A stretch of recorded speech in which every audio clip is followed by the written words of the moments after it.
Касаткина и Владимир Василев. Эти два имени неразрывны, всегда вместе вот уже почти 40 лет.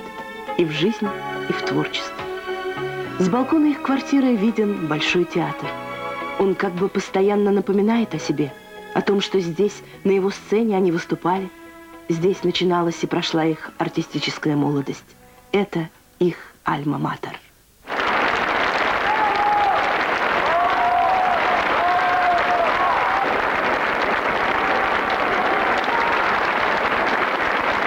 Сейчас Наталья Касаткина и Владимир Василев – известные хореографы, художественные руководители Московского театра классического балета. Ими поставлено более 20 балетных спектаклей различных стилей и направлений. Но всех их объединяет Московская школа классического балета. В основе репертуара лежат их собственные постановки, отличающиеся небанальностью, неожиданностью балетмейстерских решений.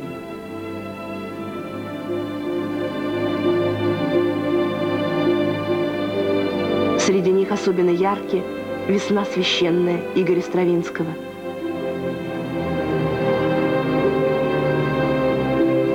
«Сотворение мира» Андрея Петрова,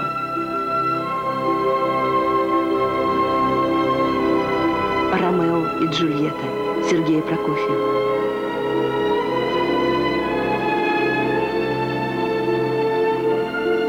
В последние годы афишу театра украсили и традиционные постановки лучших классических балетов: «Лебединое озеро», «Дон Кихот».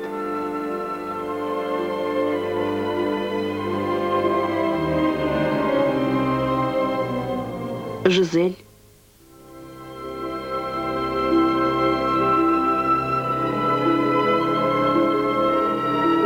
«Золушка».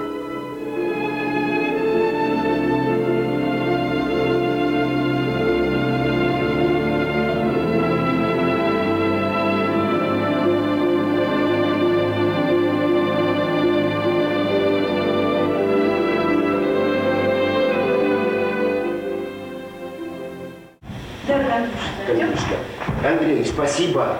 Все было организовано хорошо. В общем, когда завтра? 13. Все, пошли на репетицию. Вперед.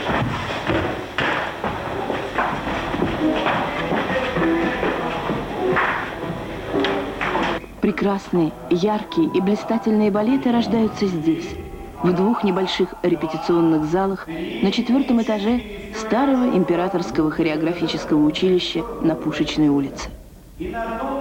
Пока у Касаткина и Василева нет ни своих репетиционных помещений, ни своей сцены, они выступают на сцене Кремлевского дворца съездов. Но не все так грустно, как кажется. Есть перспективы, есть и будущее. Об этом чуть позже.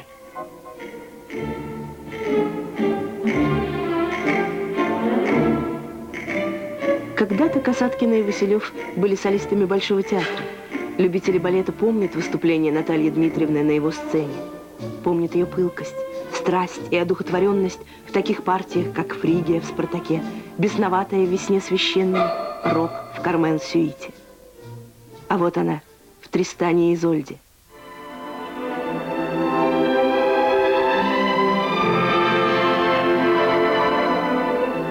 «Тристан и Изольда» Вагнера. Хореография Натальи Касаткиной и Владимира Василева. Постановка 1967 года. Танцуют Наталья Касаткина и Сергей Радченко. Съемка 1973 года.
любители балета и дебюты молодой супружеской пары в качестве хореографов.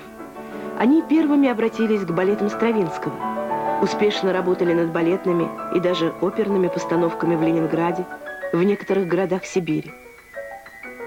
Первые же их постановки показали, что это новый танцевальный язык, новая кровь, новое дыхание.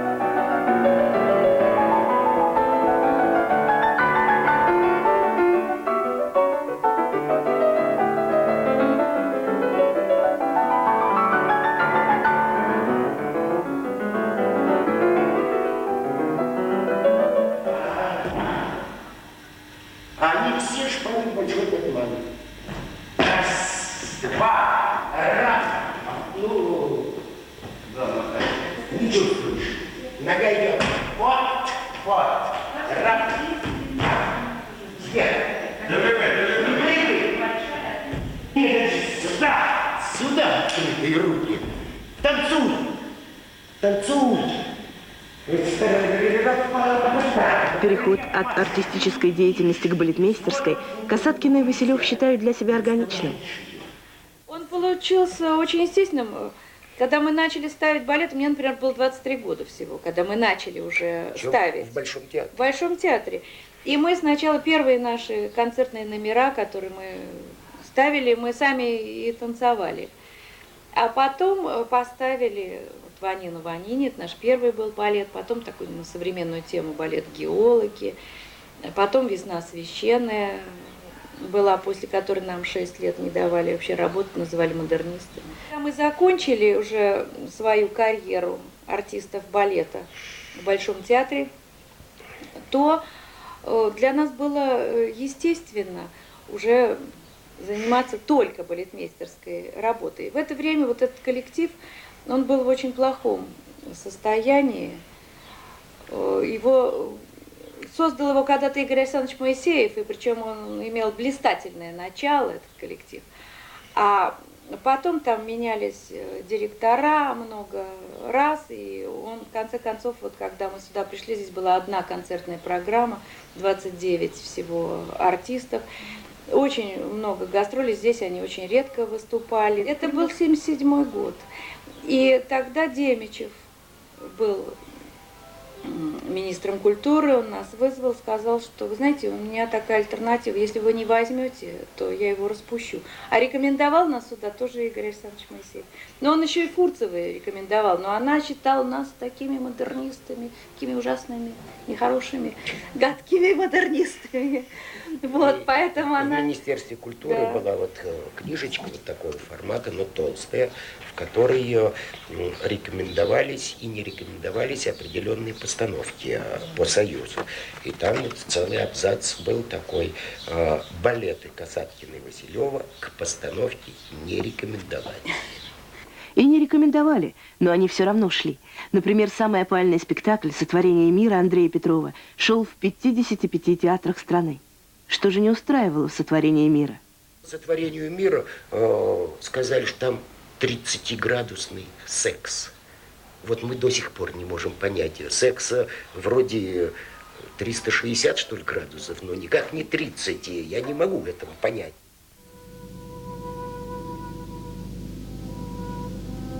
«Сотворение мира» Андрея Петрова.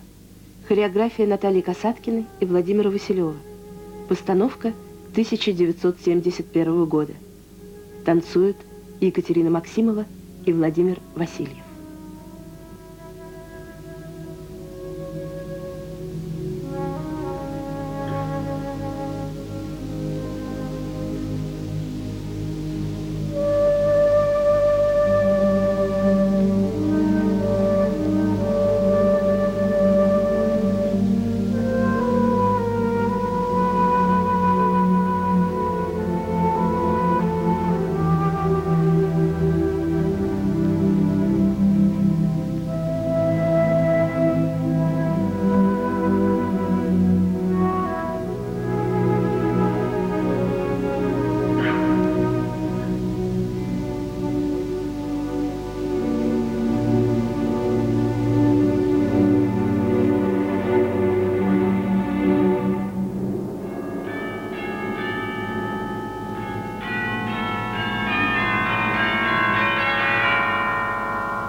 Чем труднее было, тем упорнее и талантливее работали Наталья Касаткина и Владимир Василев.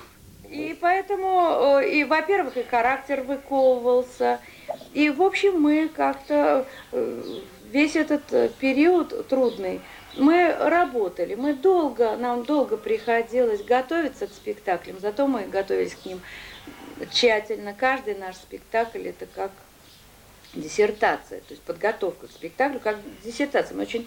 И до сих пор это у нас осталось, даже когда мы делаем какие-то редакции классических балетов, таких как «Лебединое озеро», «Жизель», мы готовимся к этому также тщательно. Публика любит этот театр. Их нечастые выступления долгожданны, и они всегда проходят с аншлагом. К нам хорошо относятся, но мы стараемся тоже слышать время. И хотя я вроде бы поклялась не говорить, что время трудное, но тем не менее, конечно, для многих трудное, поэтому если бы оно не было таким трудным, может быть, мы бы сейчас какую-нибудь чернуху бы сделали, а мы сделали «Золушку». А мы сделали «Золушку», именно «Золушку», такой сияющий спектакль, классический. Прокофьев, между прочим, писал его во время войны, тоже когда было очень трудное время, и ему хотелось, чтобы этот спектакль был поставлен именно как классический балет.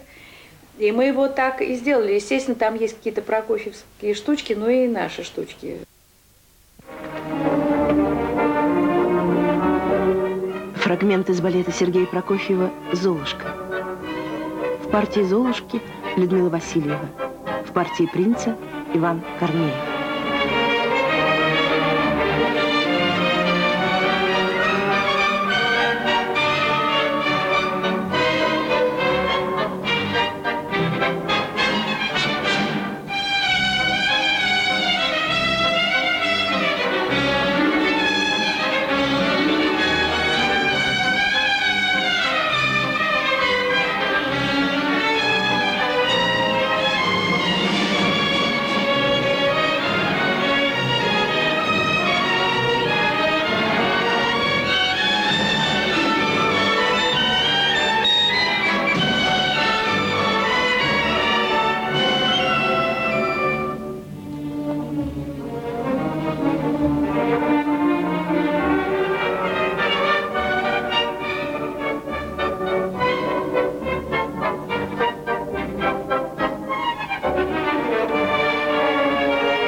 раз я хочу повторить, что мы слушаем время. Сейчас время такое, что это надо сделать. Но вот «Щелкунчик» – это следующий наш спектакль. Мы там обязательно восстановим, и уже начали это делать, вайноновские шедевры. Это такая интересная классика. Тоже, казалось бы, по следам Петипа, но с какими-то его специфическими вещами. Сейчас мы, когда это делаем, мы заново этим всем восхищаемся. И этим спектаклем мы хотим завершить наш классический период. И дальше снова делать свое. Ох, непростое это дело, быть балетмейстерами и художественными руководителями театра одновременно. Но их двое, а двоим все по плечу. Нет, вдвоем, конечно, легче. Представляете себе, когда вот этот груз, ведь что такое спектакль? Это условно около 100 музыкантов, около 100 артистов. Это постановочные части, это мастерские. Это, в общем, порядка 1000 людей, занятые выпуском и эксплуатацией спектакля. И ведь всем этим надо руководить, надо делать самую хореографию, сочинять ее, передавать ее артистам, учить. И очень одному человеку просто физически чрезвычайно трудно. Трудно увидеть свои недостатки. Мы вдвоем и то плохо их видим. Нам нужно, чтобы прошло какое-то время, обязательно, чтобы прошло несколько спектаклей, после чего к ним можно как-то трезво относиться и начинать делать выводы, что получилось, что не получилось. Мы, кстати, никогда не оставляем спектакль таким, как он выходит на премьере. Обязательно продолжаем работу. Обязательно. Слава Богу, есть люди, на которых можно положиться, которые безмерно преданы делу. Ну, это прежде всего педагоги наши. Это тоже артисты Большого театра в прошлом. Это Наталья Таборко, Татьяна Попко, Марина Колпакчи, Анатолий Симачев. Их имена украшали афишу Большого театра, очень длительный и очень счастливый период Большого театра. Это был период его рассвета. И вот эти вот артисты, чьими учителями были великие артисты более старшего поколения, вот они сейчас у нас работают. И им просто огромная благодарность, в первую очередь, за их самоотдачу, за их энтузиазм, за то, что они фанатически преданы своему делу и стараются передать артистам то, что они знают, и вытащить из артиста его индивидуальность, его душу.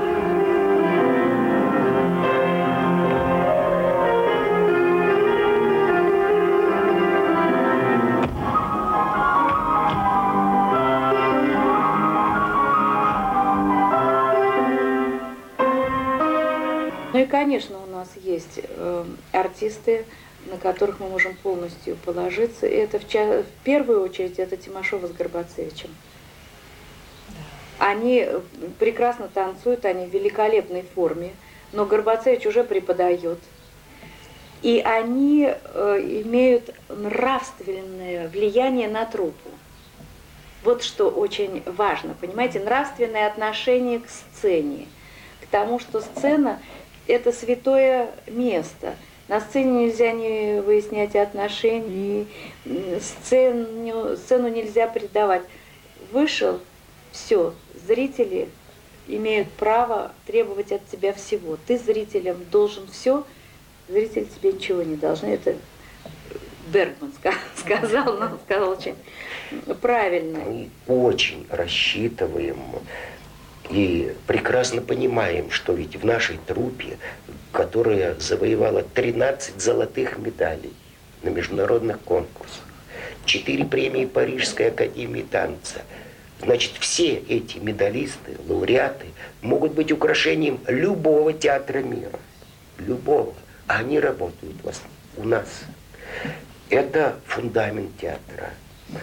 Они не по крайней мере, на сегодняшний день не собираются уходить.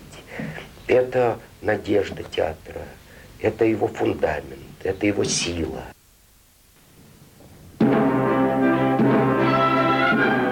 Фрагмент из балета Минкуса «Дон Кихот». Танцуют Татьяна Полей и Ильгиз Галимуллин.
Считаем, что мы живем не зря. Мы считаем, что мы делаем очень важное дело. Мы все делаем для того, чтобы нашим артистам было как можно лучше. Это непросто, это трудно. Я не хочу, просто принципиально не хочу говорить. Трудно там. Ну, естественно, что трудно, но всегда трудно, когда что-то создаешь, вообще, когда что-то делаешь, это трудно. И во все времена. И нельзя сказать, что вот наши времена какие-то не особенные. Каждое время имеет свои особенности, и в старые предыдущие времена, может быть, было еще хуже, потому что просто очень морально было тяжело от того, что ничего от тебя не зависело. Сейчас труднее гораздо, но легче, потому что многое зависит от нас самих.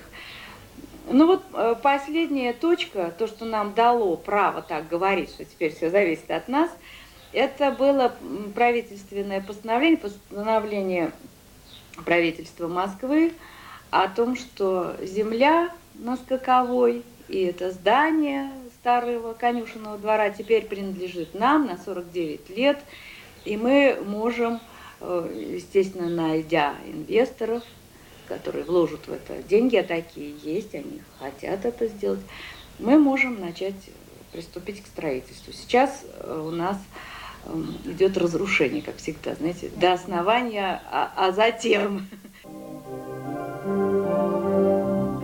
17 лет они бились за то, чтобы иметь свою сцену, свой театр. И, наконец, эта мечта сбылась.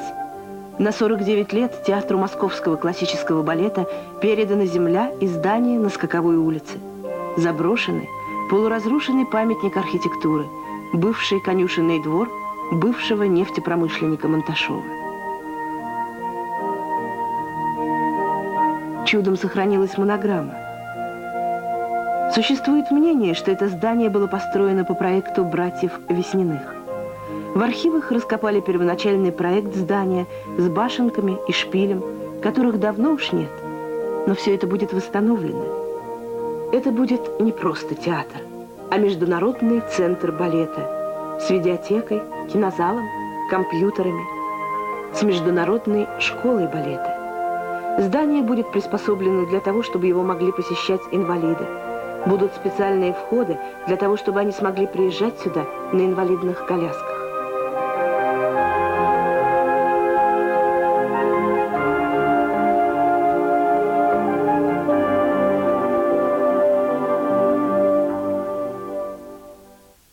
Этот театр может стать центром гастрольной жизни Москвы, потому что мы ведь тоже много гастролируем, мы разъезжаем, и при разумном планировании наши отъезды могли бы заполняться выступлениями и балетных труп России, стран СНГ, я не говорю уже о гастролях международных труп. Здание будет располагать первоклассной сценой, большой, оснащенной самой современной техникой, с хорошей акустикой. Сцена – это не гигантомания и не желание кого-то переплюнуть, а просто само строительные, планы строительные позволяют ее сделать на целый метр больше, чем сцена Большого театра. То есть гармоничная. Да. Сцена Большого театра, она чрезвычайно гармоничная, и поэтому да, это такой эталон, это нормальное стремление сцены. Сделать такую сцену для балета. Сейчас у Натальи Касаткиной и Владимира Василева сложный и радостный период одновременно. Они поглощены организационными делами, которые отнимают не только много времени, но и силы, нервов. А самое главное, на все нужны средства. И не будь у них единомышленников и помощников, преодолеть все это было бы невозможно. Сегодня очень принято говорить о спонсорах. Все имеют спонсоров. Но что такое спонсор, я до сих пор не понимаю. Спонсор – это тот, кто вкладывает деньги, но хочет получить обратно больше, чем он вложил. Или уж по крайней мере столько же. А у нас есть меценат. Причем он вроде бы даже запретил нам говорить о том, что он помогает нашему театру. Но весь театр это знает. Да, и по секрету скажем, и мы, кто это.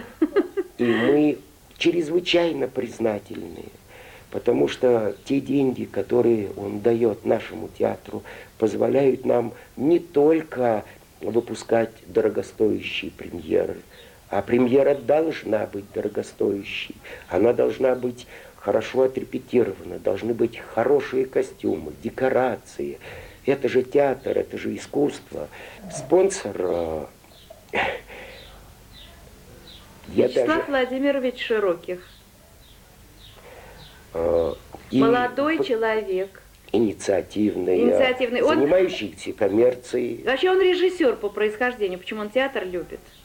То есть он по образованию режиссер. И работал в Тольятти, и там был режиссером театра, поставил много интересных вещей, а потом вдруг увлекся коммерцией, причем увлекся тоже как режиссер, знаете, со страстью просто. И очень так по-современному этим всем занимается и помогает нашему театру.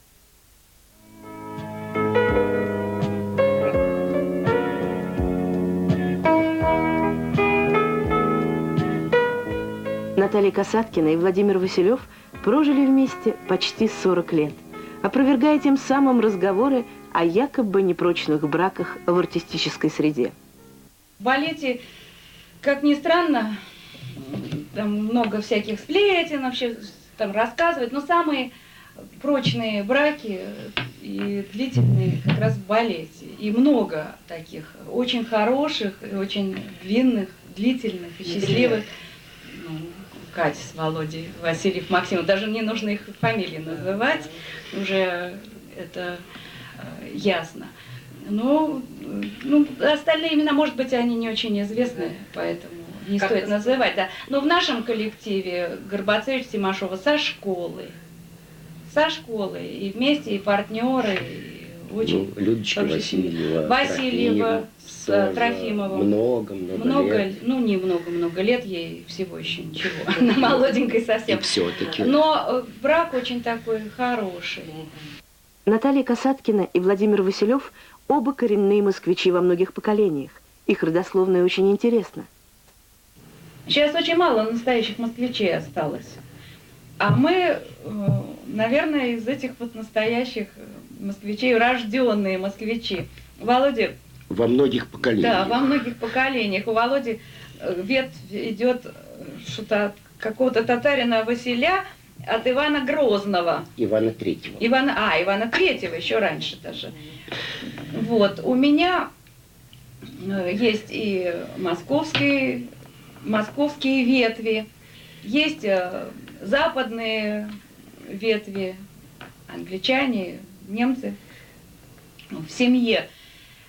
Ну, среди таких имен, если назвать какие-то имена, то архитектор Шервуд, который построил музей Ленина, он, правда, не знал, что он музей Ленина строил,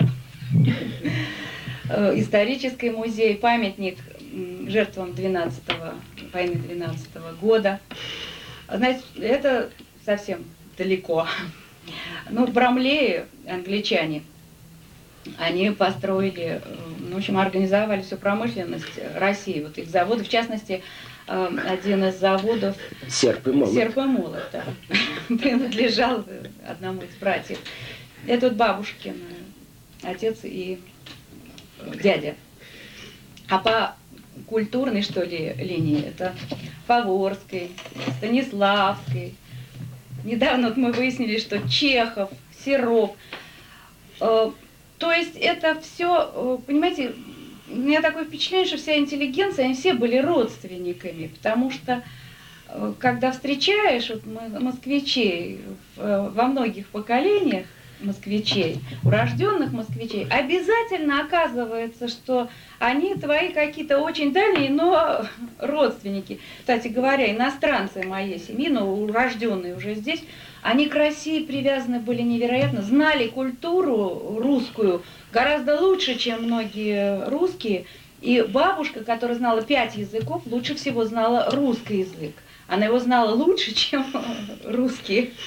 Вот это удивительные люди, очень интересные. Вообще это ужасно. Я очень люблю бывать в доме Фаворского, его часто показывают по телевизору. Там как раз была мастерская моего дяди, до сих пор живет моя тетушка, его жена, она тоже скульптор. И дядя скульптор. И там атмосфера удивительная, а по двору бегают маленькие графини. Какие-то князья, а как же князь Голицын, который да. вытирает нос, маленький. Такие крошки. Но куда деться? Вообще в этом доме особая какая-то аура, и то, что я там маленькая бывала, и сейчас наша внучка Катя тоже безумно привязана к этому дому. Ей ужасно там нравится, она носится там эти мастерские и квартиры, они на 2 этажах, и она по этим деревянным лесенкам носится, ей очень нравится вот все, что там находится, все, что там происходит. В любой семье, как бы ни были дружны супруги, кто-то ведущий, кто-то ведомый. Хотя Наталья Дмитриевна категорически это отвергает. Нет такого. Есть, конечно. Нет такого. Есть. Нет, правда, нет, потому что у нас у каждого своя функция. Вообще мы все вместе делаем. Ну как? Я мою посуду. Да, и моет посуду, и молотком тоже может стучать. А я тоже могу мыть посуду и готовить, и тоже могу молотком включать, но... Нет, ну, в общем... Да жизнь-то сложная, времени нету, и мы делаем друг все, другу что изо всех сил нужно, и помогаем. все, и помогаем друг другу. Но, в принципе, конечно, женщины – это такое что-то, нечто особое. Они умеют сделать так, чтобы казалось, что хозяин дома мужчина, но на самом деле это совсем не так. Нет, ну не в этом дело. Вы знаете, что все-таки семья, наверное, матриархат. Я, например, я чувствую себя ответственной за семью, это правда. В большей степени, может быть, чем он. Но Володя, все равно на нем все держится. Не знаю, я сама себе противоречу, но, наверное, в этом и противоречии есть правда.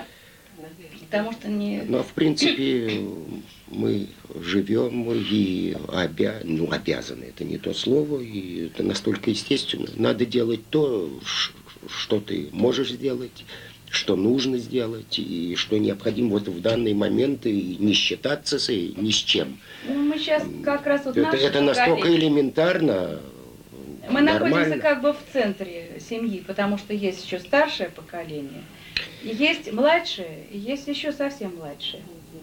И поэтому, конечно, мы работающие, и ответственность вся на нас, и чтобы мир в семье был. Вы знаете, вот мир в семье, это, мне кажется, это сейчас самое главное, потому что я не могу сказать, что вот сейчас, вот мы уже с вами говорили на эту тему, что сейчас какая-то особо плохая жизнь, но всегда все-таки мир вас окружающий, он по меньшей мере равнодушен к вам.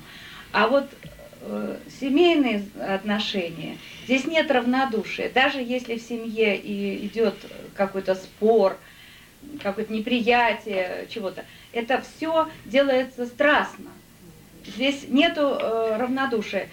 И для того, чтобы, я не говорю оборонить себя или оградить от этого мира, это, наверное, Катя. Так, это вы. Здравствуйте. Здравствуйте. Давайте попробовать кофейку. Пока. Все, готово. Ну, беги на кухню. Да. Иди. Здравствуйте, мадам. Чего это? А пока мы разговаривали, внучка Катя рисовала, как она сказала, фантазию, но совсем не волшебную, а обыкновенную. Вот это фантазии. Да. То есть у нее есть и фантазия, и конкретные... Тебе тоже? Я еще модельером хочу стать, потому что у меня дома очень много моделей, которые я нарисовала, разные, какие-то фантазии, фантастические. Кем станет Катя, пока тайна. Но бабушка и дедушка, конечно, хотят, чтобы она нашла своего принца.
повезло. Нас никогда ничем не признавали, поэтому нам надо всегда было что-то преодолевать, что-то доказывать. И, в общем, может быть, поэтому мы сейчас еще в какой-то форме способны делать новые работы. У нас ведь огромное количество планов. Это смешно, наверное, прозвучит, но мы сегодня думаем о том, что успеть бы, то есть не помереть раньше того, что хочется сделать, успеть сделать, то есть чтобы было интересно.